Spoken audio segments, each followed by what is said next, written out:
Wireless LAN Weekly, episode 44. Welcome to the Wireless LAN Weekly podcast, bringing together the valuable knowledge of WLAN industry experts, news, and the latest technology developments, tools, and best practices. A place to educate, inform, entertain, and inspire. Here is your host, WLAN veteran, consultant, designer, and teacher, Keith Parsons. Welcome to Wireless LAN Weekly, episode 44. My name is Keith Parsons. I'll be your host for today. First, a word of explanation. The Wireless LAN Weekly podcast have been on hiatus for the last couple of years. I started the podcast a few years ago, ran 40-plus episodes, and then kind of had pod fade. Other things came in my life, which took more time. But now we're in a position where I can get back and get into the podcast again in order to help. With the one reason why podcasts normally fade is the hosts don't have as much time to work on a weekly basis. So to counteract that, I've been recording a bunch of sessions, a bunch of pieces that go into the podcast, so I have more content available to put together weekly podcasts. Right now we have enough for the next couple of months, so it'll give me a little reservoir of content in front of me, so it'll make these a little easier to stay current with. Well, today in our podcast, we've changed a couple things that we had from in the past. We have a main topic. We have a little glossary or a definition section. I've added a tutorial, a little 802.11 kind of Wi-Fi basics tutorial, as well as a section we're calling Who Is. There is another podcast actually entitled the Who Is podcast. I liked what they did, the type of questions and the feedback we received from our the people we interview. So I've added a Who Is section as well. So today we've got our main topic, Devin Akin. He started the CWNP program. He was the author of the first CWNA study guide. And for the last couple of years, he's been working as a chief Wi-Fi architect and evangelist at Aerohive. But lately he's moved over to a company called Airtight. And so the topic of the discussion we're having is Devin Akin on why Airtight and why did he move to Airtight. The tutorial is going to be on the DS bits, the 2-bit and from bit, and why we use those. And on our Who Is section, we're talking with Chris Lyttle. So I hope you enjoy the show. A word for the WLAN Geek Dictionary. Fresnel zone. Fresnel zone is the area centered upon the visual line of sight between transmitting and receiving antennas, the size of which is determined by the frequency, the distance, the antenna, and the power used. This is normally used in a point-to-point or a point-to-multipoint environment. Wireless LAN Weekly Podcast, your source of education, information, entertainment, and inspiration. Welcome, Devin, to Wireless LAN Weekly Podcast. Today we want to talk to you about why did you choose Airtight? Hey, thanks for having me, Keith. I think that's a very important topic. I get asked that same thing. I've only been here 3 weeks, and I've been asked that probably 150 plus times at least. So I'll try to keep it brief and not just ramble on. There's lots of reasons, but I'll keep it very, very concise. First and foremost, I've been a champion for cloud and controllerless technology within the Wi-Fi industry for about the last 4 years, working for a previous vendor that their technology was along those lines. I've been out there as an evangelist in the industry and for a vendor championing those technologies, and I truly do believe in them. It's not just, hey, I get a nice paycheck to go out there and champion a certain vendor's cause. I didn't go to that vendor, for their cause. I went for my own, and so theirs happened to align with mine, which is why I chose them. So I think in moving forward for me, whether it's with the same vendor or changing to a new vendor like I have recently now and coming over to Airtight, I think it was important, very important actually, for me to be able to continue and to extend the cloud plus controllerless I guess a mantra or not, maybe that's not the right word, the cause of cloud and controllers, because I believe it's the right way forward for a variety of reasons. You could go on and on about scalability or, ease of this or that. There's a lot of technical reasons, but I fundamentally believe in it. So So one of the things that Airtight has is they have a great cloud, and they have controllerless technology. It's still growing. They've recently switched into to being from a WIPS pure play to being an access company that has WIPS. So it's a different approach. It's an old company that acts like a young company. It's moving quick. It's functioning almost like a startup. It's innovating, and I like all those things, and the culture, and all those things are really great. But more or less, it was like being put into a time machine and sent back, 3 to 4 years, and saying, "Okay, do it again." And I'm like, "Oh, now I have much more experience than before." So sure. The second thing is some of the technologies they have are unique, and unique in a way that is very applicable to the industry and where it's going. And I thought that was very important. I wanted to be on the leading edge of championing that, not just cloud and controllerless, but for example, MSP or managed service provider enablement. That is such a big deal. All these resellers that I've been talking to, and I talk to them constantly. I mean, week in and week out. When I say all, I mean a lot, a significant amount. Let's call it half. I talk to them about, what's next, where they want to be next, how are they winning? And everybody asks me about managed services. So much so, in fact, that I actually wrote a blog a little while back about that. And in order to write that blog, I had to study a lot. I had to read, white papers. I had to read articles and understand what's this managed services stuff anyway? How does it work? And then, like I always do, I decided I'm going to build a company. This is how I learn. I actually engage in kind of a mock-up, if you will. I'm going to build Devin's MSP. What do I need? What do I need to buy? How do I license it? And I started finding that vendors just didn't have a handle on, what's involved in the licensing and the selling of the gear, and how do they compensate their salespeople, and what about the VARs? How do they make money on it? What kind of investment they have to have, and how fast is this MSP wave coming, and what are the industry drivers behind it? And when I stumbled back across Airtight a little while back, I was shocked that they were way ahead in this MSP enablement side, and this made me happy because I know that the demand is out there, and I know also that the competing vendors just didn't have the right technology. They weren't prepared. So on your studies of MSP, I've also been looking in that same arena. How do you deal with the cash investment that an MSP needs to grow? It's a very cash intensive business. Yeah, it has a good back end, but there's quite a bit of upfront cash that needs to be done. Absolutely. It actually is the biggest question. If I had to come up with a list of questions to answer, that would be the very first one. And so I'm glad you brought it up. And believe it or not, we didn't rehearse any of this either. That's right on, man. So that was the question I ran into first in my let's build Devin's mock-up MSP. And I saw that I was going to need not $50,000. I might need $500,000 or $1 million just to win a few smaller customers, because I have to buy the equipment and then pay the licensing, and then I have to buy the management, and then I have to go and get data center space, and then I have to get redundant links to the internet. And so suddenly this becomes $1 million. And then you have to grow. Yeah. Then there's marketing and sales, right? And when's your revenue come back? Yeah. So all that was an upfront investment that you would think, wow, I'm going to need a VC to invest some money in this thing if I'm ever going to get started. And you know what? You would. That's exactly where I landed. I don't know how to get past this hump. It's humongous.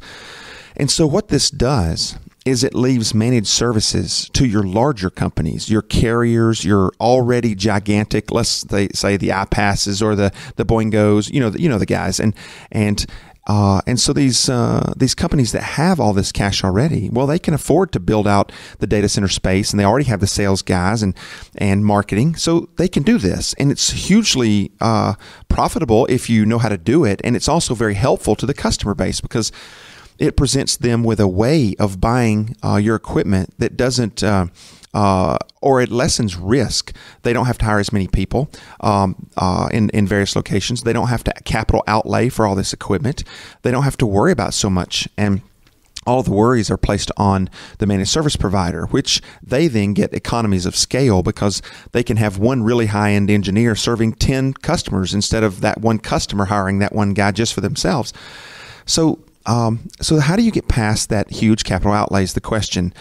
The answer is a pure OpEx model.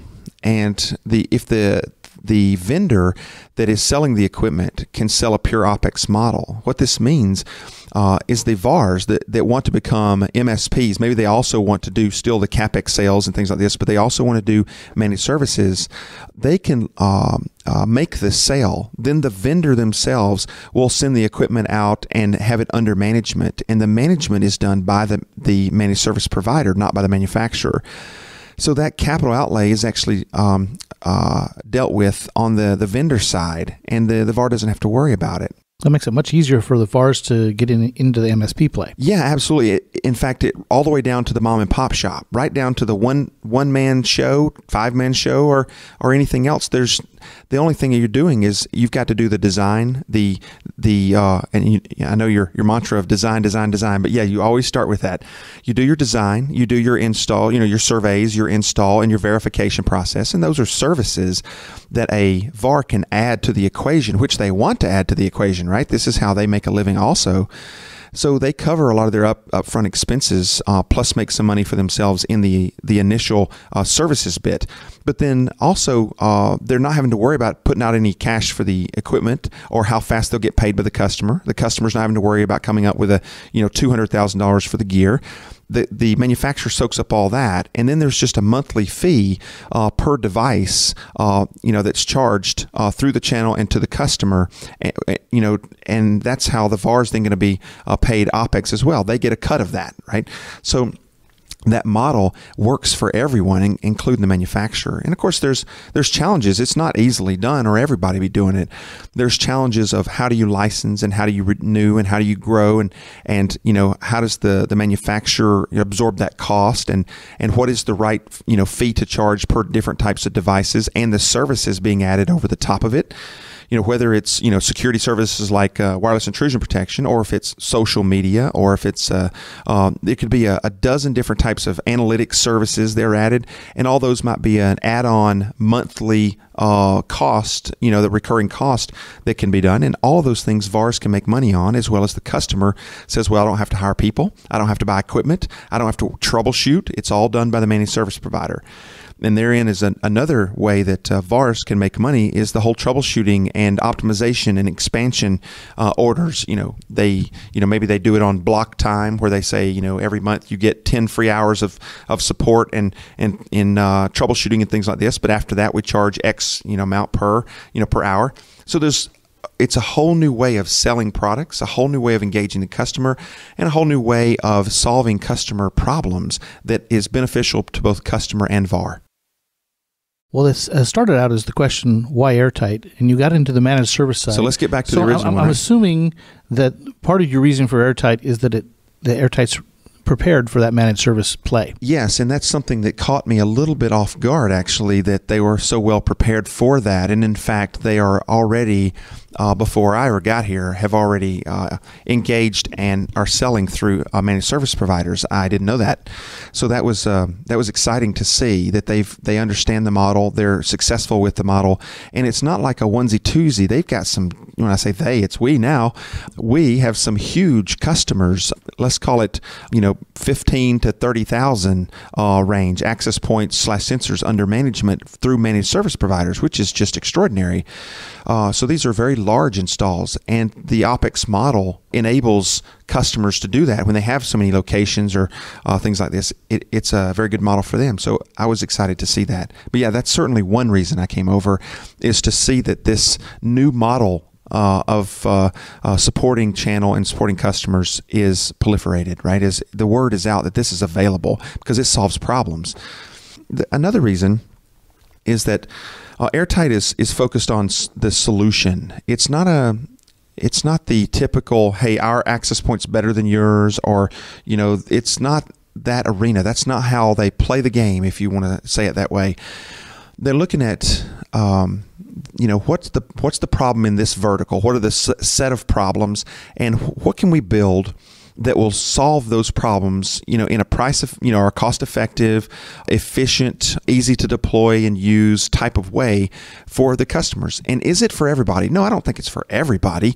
I think there's areas in vertical markets and size of customers and different things that we're not cut out for at this point in time, whether it's feature sets or, the super high-end custom hardware. I don't think we're cut out for every single customer. But who is, right? You could make the same argument for guys who have, the other players who have different strengths. They're not fit for every market either.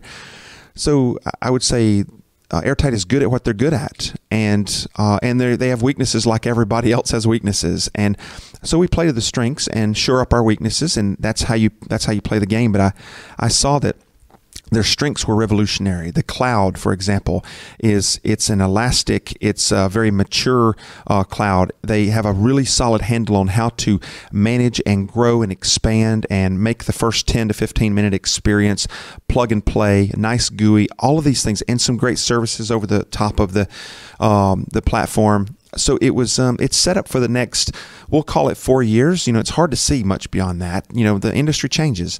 But I'd say in the next, 4-ish years, they're really set up to solve some unique and complex problems. And I found that interesting. So I think that the next reason was maybe a little bit on the selfish side. Selfish is sometimes good. So the selfish side is what I like to refer to as Super Bowl rings.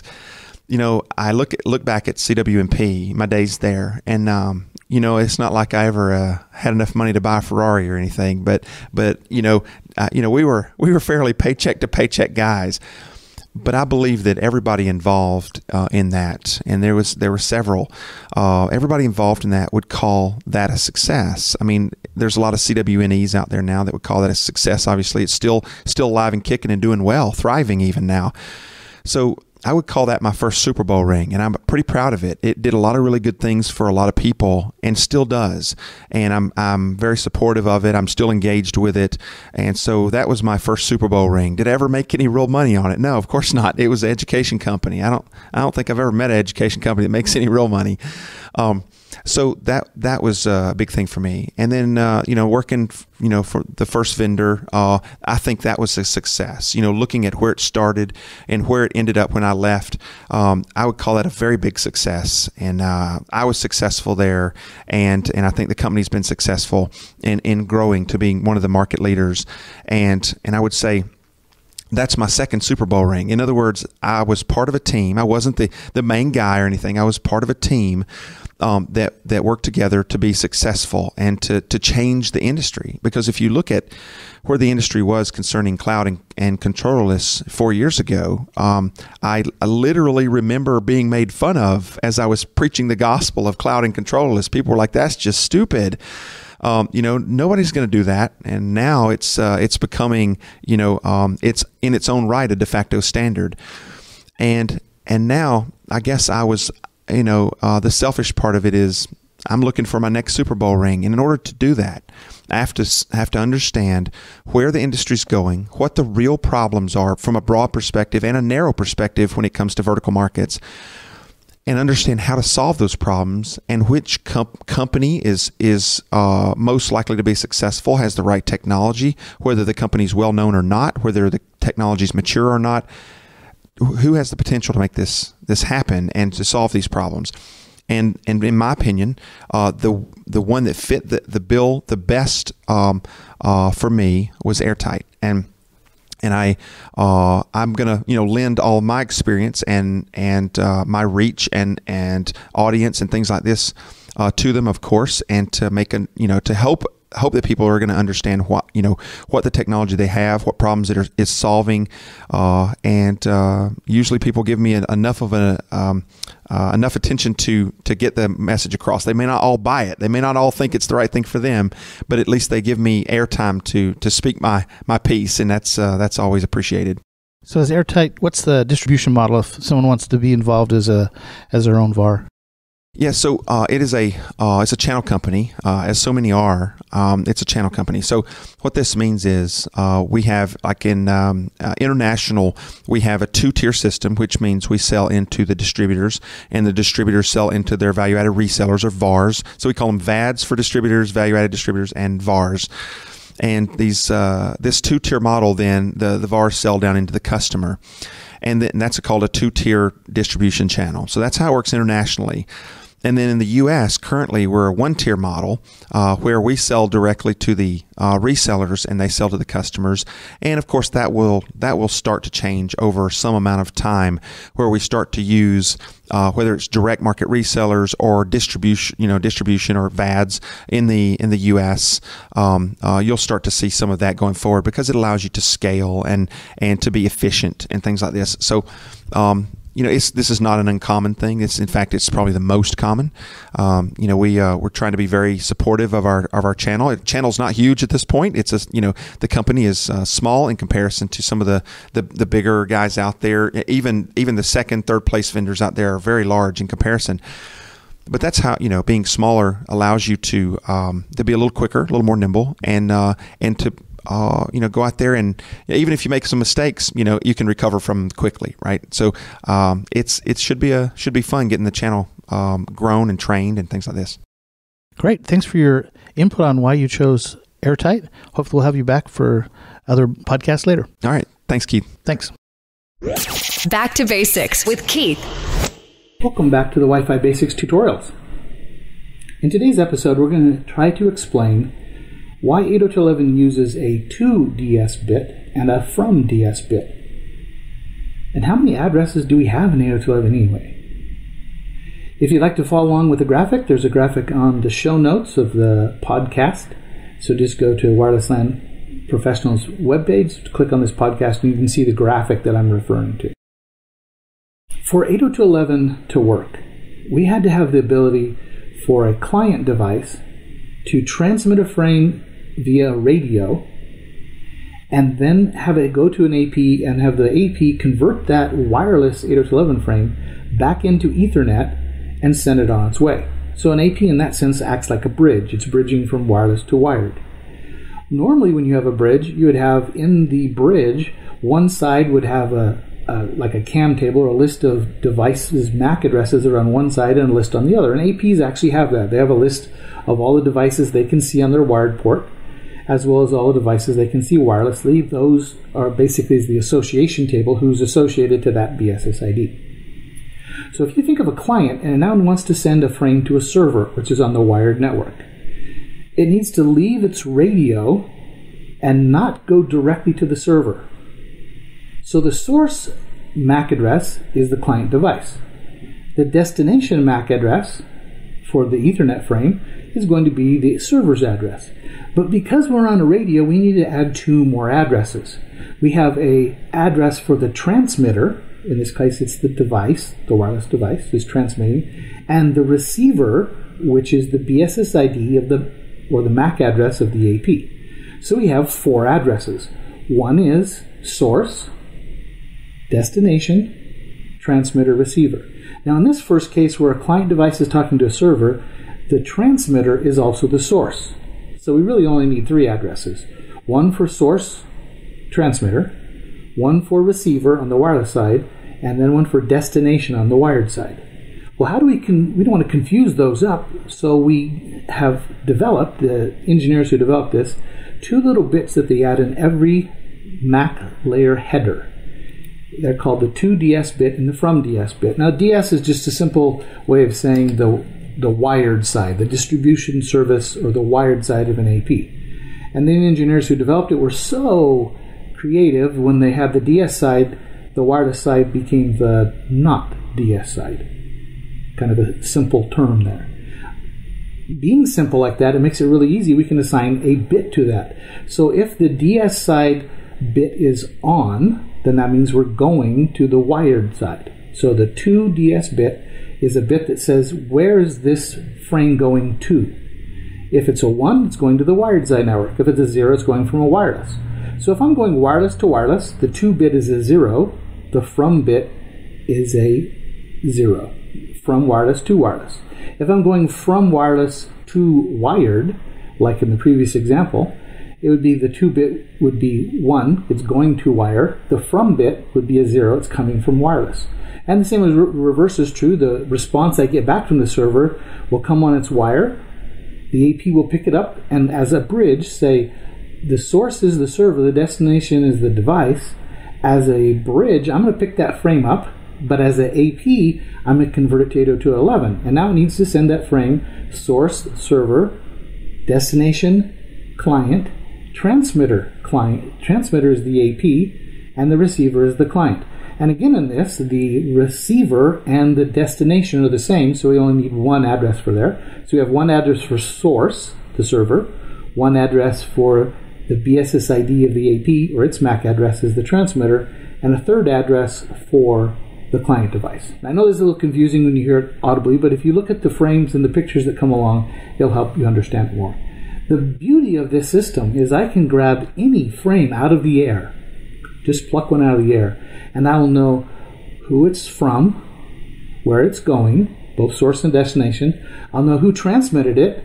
I'll know who is the receiver, and every single frame will have the BSSID, or the MAC address of the AP is associated to. So if you're doing some analysis, you always know what the BSS is of that client device, because it will always tell you which AP it's associated to. That's what we use the to and from DS bits for. This is the Power Minute with today's podcast special guest. Okay, Chris, the first question is pretty easy. Name, where you work, what do you do? My name is Chris Lyttle. I work for a company called Accuvant. It's a security consulting firm. And what I do for them is I am their managing principal for mobile security, which means I basically lead the mobile and wireless teams internally in Accuvant. How did you come to be working in the IT industry? I came to be working in the IT industry about 20 years ago. I had decided to change careers, decided to go back to university as part of doing that. And while I was doing that, I got involved with a couple of friends in setting up an ISP business. And that through doing that business, which we were essentially being an ISP for non-profit organizations, I became involved in IT, discovered I loved it, and just have continued on since then. So, basic question, what was your first computer?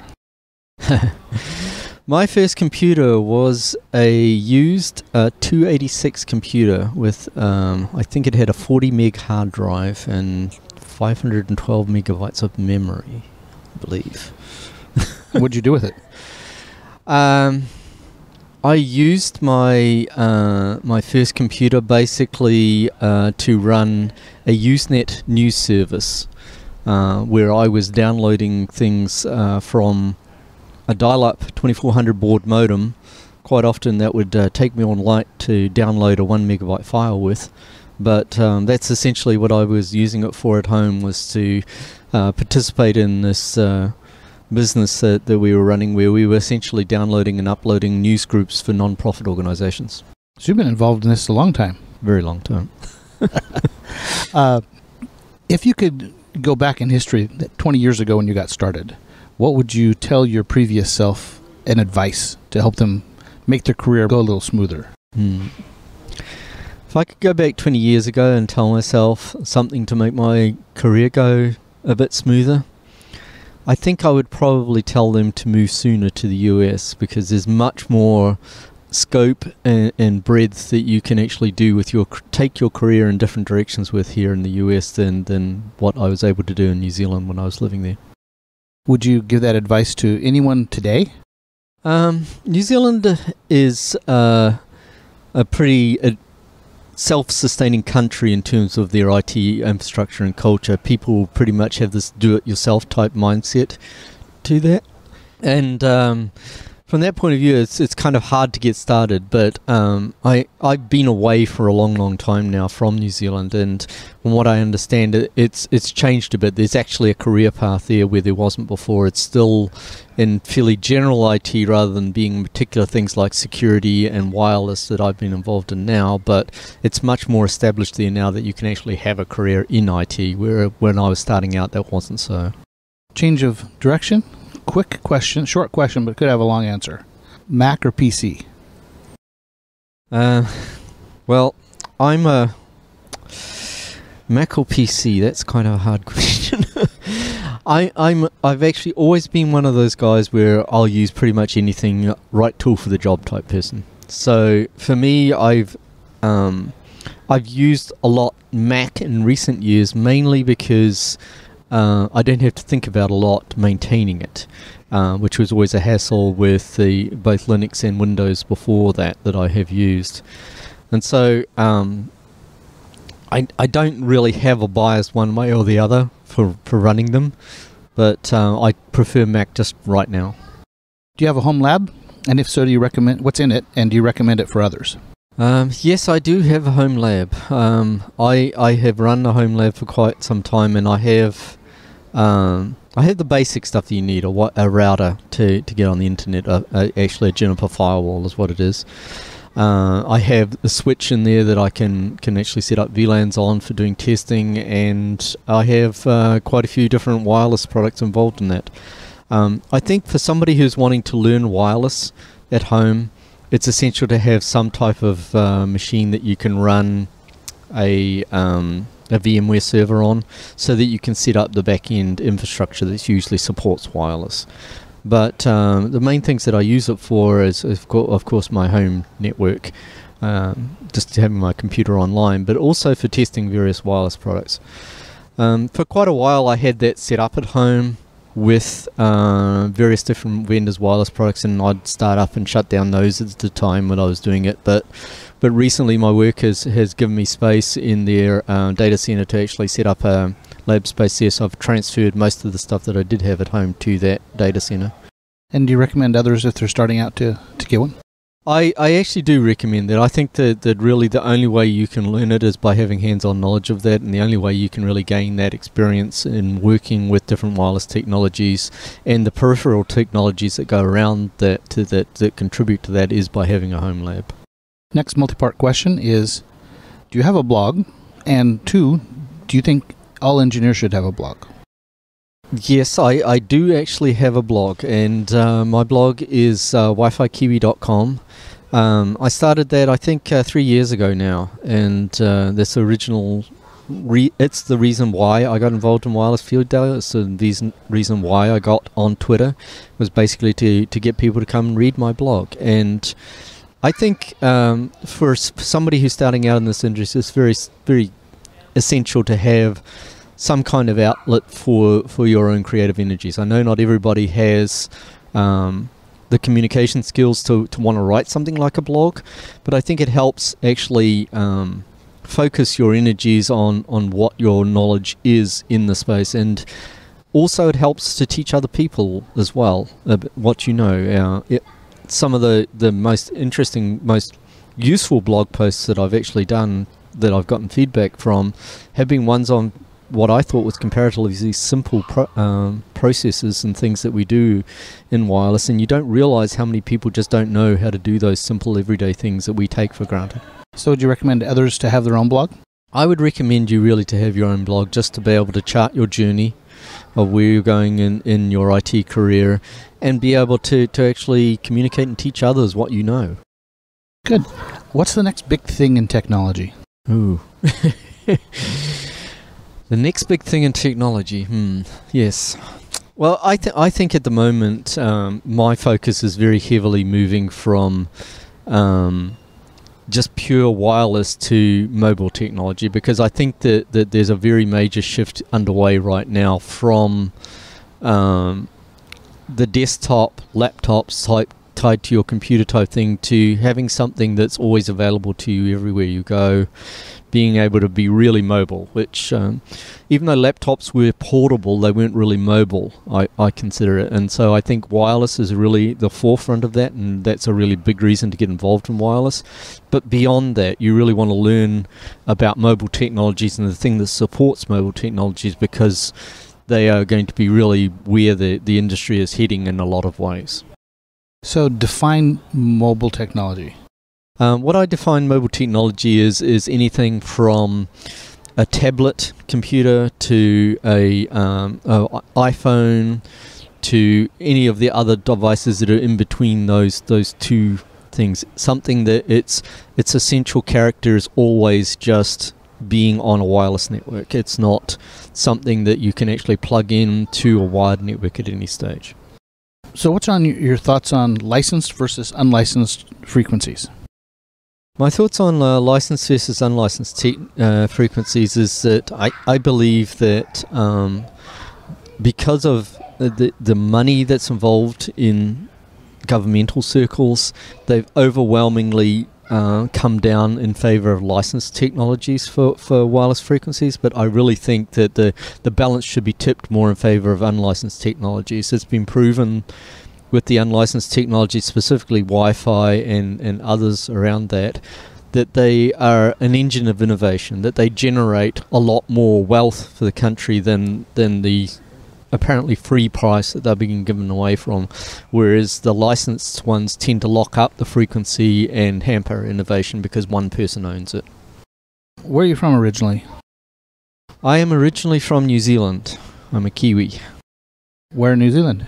Originally from the South Island, a place called Christchurch, a very beautiful city called in New Zealand the Garden City. What's something special about you? Your hobbies, family? What do you do in your time off? What's special about me from the point of view of my hobbies and what I do when I'm not involved in wireless is I'm a very avid skier. I like cycling. Spend a lot of time thinking about that and doing that. And just generally I like to go out to movies a lot. That's good. I like that. How important has social media been in your career as you've moved forward? Social media has been essential for my career. I think it's really helped in a number of ways, both getting me known as a wireless engineer and also being able to broaden the network that I have of different people I know within the IT industry in the US. Certifications? Required, recommended, or useless? Certifications are always kind of a sticking point. I think it very much depends on the organization that's actually running the certifications. Wireless certifications, like are run by the CWNP organization, I find are very essential because they're vendor neutral. They're being driven from a sense of actually improving the industry in general, the wireless industry, and I think they impart a lot of knowledge that's not easy to get from other sources. Vendor ones less so.